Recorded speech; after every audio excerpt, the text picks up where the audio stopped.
Headlines प्रायोजक राम बंधू लोणचे. आता प्रत्येक जण जिंकेल.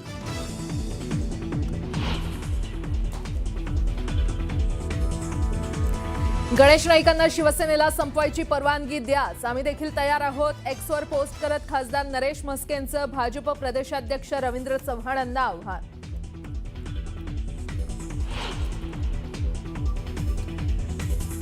चंद्रपुरात काँग्रेसला मिळणार ठाकरेंच्या शिवसेनेची साथ. अडीच वर्ष महापौर पद देण्याची ठाकरेंची मागणी. वडेट्टीवार करणार प्रदेशाध्यक्षांशी चर्चा.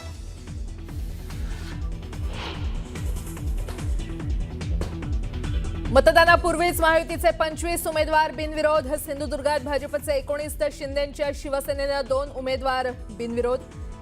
नितेश राणेंच्या रणनीतीला मोठं यश.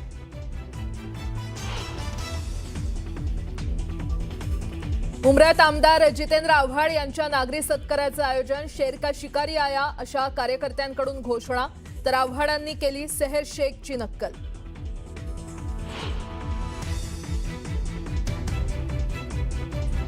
मुख्यमंत्री देवेंद्र फडणवीसांनी घेतली लॉंग मार्चच्या मागण्यांच्या अंमलबजावणीची हमी. मोर्चेकऱ्यांशी बोलून आंदोलनाबाबत अंतिम निर्णय घेणार असल्याची किसान सभेच्या नेत्यांची माहिती.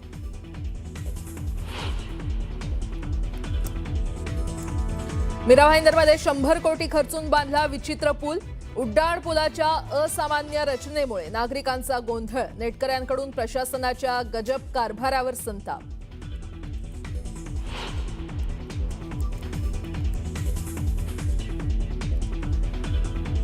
साक्री इथल्या 2 अल्पवयीन मुलींच्या हत्या प्रकरणात 2 अल्पवयीन संशयित आरोपींना पोलिसांनी घेतलं ताब्यात. संतप्त ग्रामस्थांकडून संशयित आरोपींच्या घराची तोडफोड.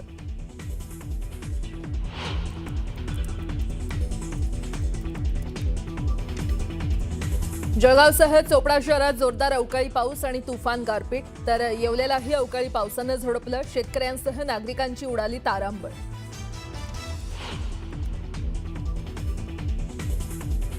आणि प्रसिद्ध गायक अरिजित सिंगचा प्लेबॅक सिंगिंगला कायमचा रामराम. सोशल मीडियावर पोस्ट करत दिली माहिती. चाहत्यांमध्ये एकच खळबळ.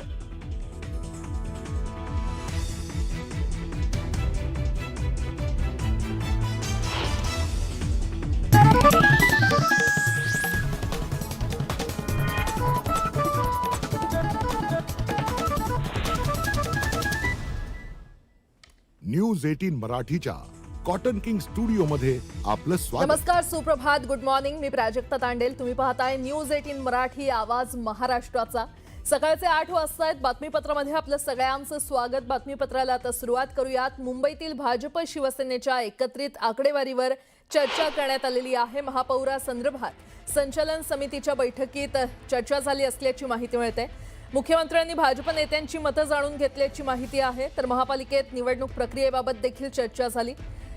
मुंबईच्या महापौर पदासाठी राजश्री शिरवडकर यांचं नाव सध्या आघाडीवर असल्याचं सूत्रांकडून कळतंय.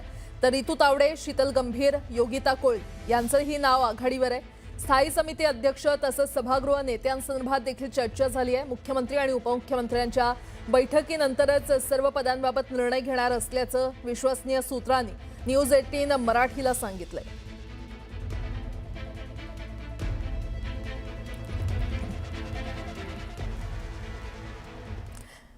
मराठीला दिलेल्या विशेष मुलाखतीत शिवसेनेच्या विजय चौगुलेंनी गणेश नाईकांवर जोरदार प्रहार केला.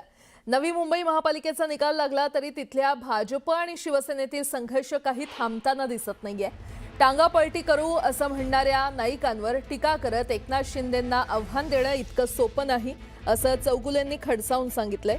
त्यामुळे निवडणुकीनंतर वादाचा नवा अंक सुरू झाल्याची चर्चा आहे.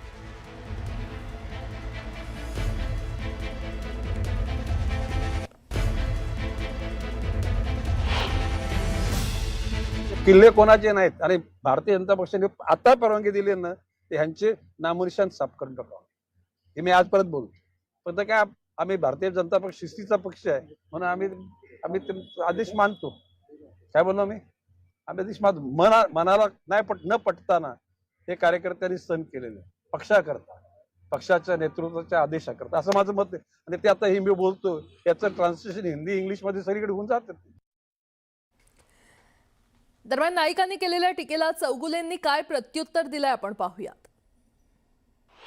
बालेकिल्ला सुद्धा राहणार नाही असं ते म्हणून एक प्रकारे चॅलेंज करतायत शिवसेनेला किंवा एकनाथ शिंदेंना. मी काय बोलतो, त्यांनी चॅलेंज नव्या मुंबईतूनच घ्यावं. मी तुम्हाला बोललो ना, त्यांच्या ऐरोली मतदारसंघामध्ये नगरसेवक आमचे जास्त निवडून आलेले आहेत. एकनाथ शिंदे साहेबांना चॅलेंज घेण्याला एवढं सोपं नाही आहे. एकनाथ शिंदे आहेत.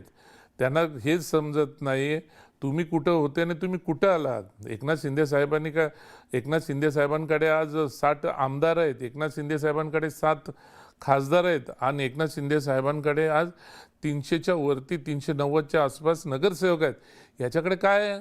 यांच्याकडे काय आहे का? यांच्याकडे या सगळ्यामध्ये त्यांचं म्हणणं आहे की पक्ष मला जोपर्यंत सांगत नाही तोपर्यंत मी संयमानं घेतोय. पक्षानं ज्या दिवशी सांगेल त्या दिवशी मात्र मी पुढे जाईन आणि ह्या सगळ्या गोष्टी करेन असं त्यांचं म्हणणं आहे. आम्ही काय बांगड्या भरल्यात का?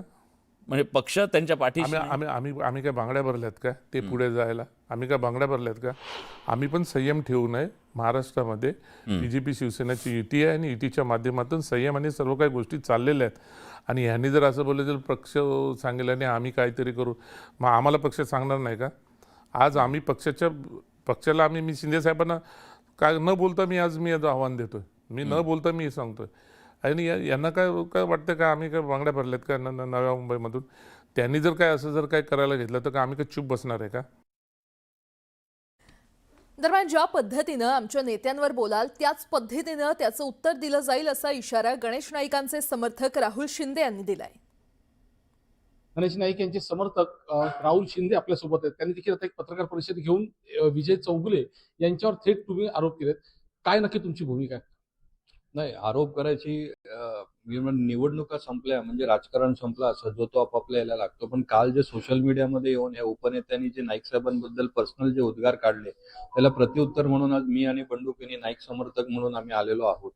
ज्या शुभम चौगुलेला उपनेते नाव देऊ शकत नाही, त्याला ऍफिडेव्हिट मध्ये स्वीकारतो, अशी जर केविलवाणी परिस्थिती असते, त्याच्या लग्नाच्या पत्रिका तो छापू शकत नाही. आम्हाला हे पर्सनल आरोप करायचे पण नव्हते, पण काल तुम्ही सुरुवात केली म्हणून त्याचं प्रत्युत्तर हे आहे. परत सांगतो, नाईक साहेबांनी आम्हाला कधी राजकारण शिकवताना कोणाच्या पर्सनल आयुष्यावर किंवा याच्यामध्ये बोलायची आम्हाला संस्कार दिले नव्हते. काल तुम्ही सुरुवात केली, हे 2 उदाहरण आज आम्ही तुमच्या समोर देतोय. याच्यापेक्षा जर परत खालच्या पातळी गाठली तर अजून 3 उदाहरणं आहेत, ते पण तुम्हाला देईन. एकच तारीख सांगतो, 18 ऑगस्ट 2025 हे जर प्रकरण तुमचं बाहेर आलं तर तुम्हाला किती महाग पडेल हे तुम्ही बघा.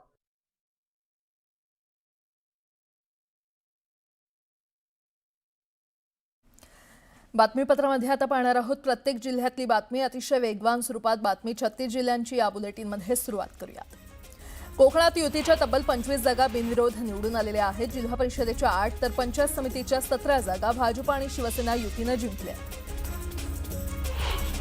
पैशाचा आमिष आणि दडपशाहीमुळे सिंधुदुर्ग जिल्ह्यातील उमेदवारांनी अर्ज मागे घेतले असा आरोप ठाकरेंच्या शिवसेनेचे जिल्हा प्रमुख बाबूराव धुरी यांनी केलाय. एखाद्या पक्षाचा राज्य प्रदेशाध्यक्ष गावागावात फिरतोय, एका घरी जाऊन बसतोय, प्रचार करण्यासाठी एवढं खाली उतरायला लागलं यातच आमचा विजय आहे असं म्हणत आमदार महेंद्र थोरवेंनी सुनील तटकरेंवर निशाणा साधलाय. परंड्यात तानाजी सावंत यांचे पुतणे धनंजय सावंत यांची बंडखोरी कायम आहे. परंडा विधानसभा मतदारसंघात धनंजय सावंत यांचा गट भाजपसोबत लढणार आहे. परंडा विधानसभा मतदारसंघात सावंत यांचा गट भाजपसोबत लढणार आहे, तर धनंजय सावंत गटाला जिल्हा परिषदेच्या 2 आणि 4 पंचायत समितीच्या जागा देण्यात आल्या असून याची अधिकृत घोषणा करण्यात आली नसली तरी वाटपाचं सूत्र ठरल्याची माहिती आहे. आंबेगाव तालुक्यातील पारगाव जारकरवाडी जिल्हा परिषद गटातून शरद पवारांचे राष्ट्रवादीच्या बंडखोर उमेदवार पूजा वळसे पाटील यांनी माघार घेतली. पूजा वळसे पाटील यांनी शिवसेनेमध्ये प्रवेश केला. दरम्यान आता त्या अरुण गिरे यांचा प्रचार करणार आहेत. राष्ट्रवादीनं उमेदवारावर दबाव टाकून अर्ज मागे घेण्यास भाग पाडल्याचा आरोप काँग्रेसनं केला. या प्रकरणाची सखोल चौकशी करावी अशी मागणी काँग्रेसकडून करण्यात आली आहे. पुणे जिल्हा परिषद निवडणुकीमध्ये प्रमुख पक्षाच्या अनेक उमेदवारांनी माघार घेतल्याचं पाहायला मिळालं. शिक्रापूर सणसवाडी जिल्हा परिषद गटातून भाजपच्या कुसुम खैरे यांनी माघार घेतली, तर रांजणगाव कारेगाव जिल्हा परिषद गटातील शिवसेनेच्या अर्चना शिंदे यांनी माघार घेतली. पुण्यामध्ये भाजप नगरसेवकांची बैठक पार पडली. नवनिर्वाचित भाजप नगरसेवकांना मुरलीधर मोहोळ आणि चंद्रकांत पाटील यांनी मार्गदर्शन केलं. यावेळी भाजपच्या गटनेते पदाबाबत चर्चा झाली नसल्याची माहिती आहे. इंदापुरात राष्ट्रवादीचे माजी जिल्हा परिषद सदस्य अभिजित तांबिले यांनी भाजपमध्ये प्रवेश केला. प्रदीप गारटकर आणि प्रवीण माने यांच्या उपस्थितीमध्ये हा पक्ष प्रवेश पार पडला. त्यामुळे आता माळवाडी वडापुरी या जिल्हा परिषद गटामध्ये राष्ट्रवादीला धक्का बसण्याची शक्यता आहे. छत्रपती संभाजीनगरमध्ये शिवसेना आणि भाजपमध्ये अजब युती पाहायला मिळते. जागा वाटपाचा फॉर्म्युला ठरलेला असतानाही दोन्ही पक्षांनी एकमेकांच्या जागांवर एबी फॉर्म दिल्यानं कार्यकर्त्यांमध्ये मोठा संभ्रम निर्माण झालाय. छत्रपती संभाजीनगरमध्ये महायुतीतील घटक पक्ष आमने सामने आले. छत्रपती संभाजीनगरमध्ये 63 पैकी 16 जागांवर शिवसेना भाजपची युती झाली आहे, तर इतर जागांवर दोन्ही पक्ष स्वतंत्र लढणार आहेत.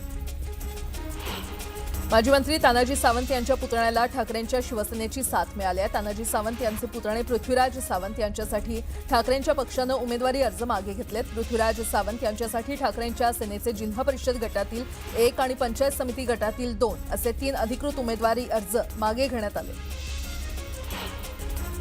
महाड जिल्हा परिषद आणि पंचायत समिती निवडणुकीमध्ये शिवसेनेचा पहिला उमेदवार बिनविरोध निवडून आला. महाड पंचायत समिती निवडणुकीतील उमेदवार अनिल जाधव यांच्या विरोधातील उमेदवारांनी शेवटच्या दिवशी माघार घेतल्यानं अनिल जाधव बिनविरोध निवडून आले.